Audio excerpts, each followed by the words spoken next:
Lors d'une visite d'un médecin français, un monsieur Sergent, Émile Sergent, le ministère de la Santé du Québec, qui s'appelait à ce moment-là ministre d'État, ce n'était pas tout à fait officiel comme maintenant, a été saisi de cette visite-là. Puis ils se sont rencontrés. M. David, Athanas David, le père de Mme Raymond, se sont rencontrés.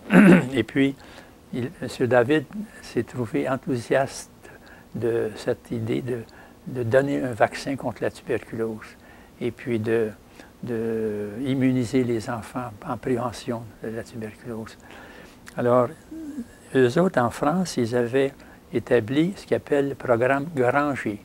Granger, c'était un nom propre, où c'était un monsieur probablement qui a offert des services domiciliaires, des familles qui voulaient prendre un enfant pour le protéger contre la tuberculose. Au lieu d'avoir un établissement comme ici, avec tous les risques de contagion, tout ça, eux faisaient ce qu'ils appellent le programme Granger.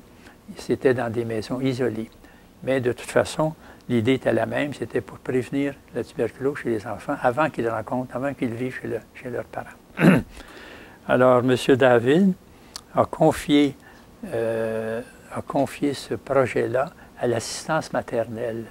Ça, c'était une association de dames pour aider d'autres dames, vous savez, l'assistance maternelle. Et dans l'assistance maternelle, il y avait une dame, Hamilton, Harry Hamilton, qui était une amie de Mme David. Mme David, la femme de Athanas David. Alors, ils se sont parlé entre elles, et puis finalement, ils ont confié la tâche d'établir un même programme d'isolement et de vaccination à Mme Raymond, la fille de Mme David. Voyez-vous? Ah oui, il y a eu quatre mouvements pour la clinique BCG. C'est une maison privée sur la rue Saint-Hubert, une autre maison privée sur la rue Charrier, une autre maison, pas privée, mais une ancienne école sur la rue Le Tourneux. C'est là que je suis arrivé, moi. La clinique BCG était rendue sur la rue Le Tourneux depuis à peu près 2 ou 3 ans. Et puis, de la rue Le Tourneux, on est venu ici, Bélanger.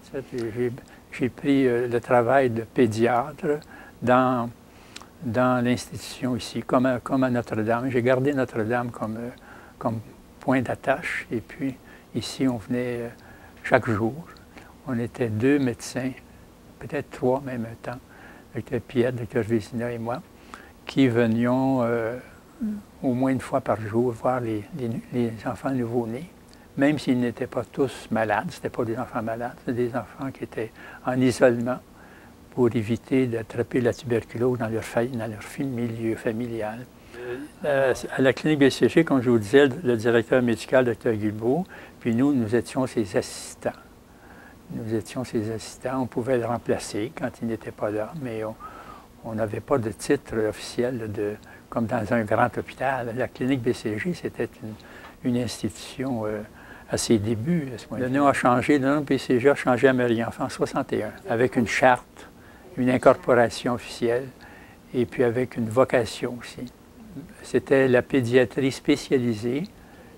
Ça veut dire c'est encore plus spécialiste que la pédiatrie.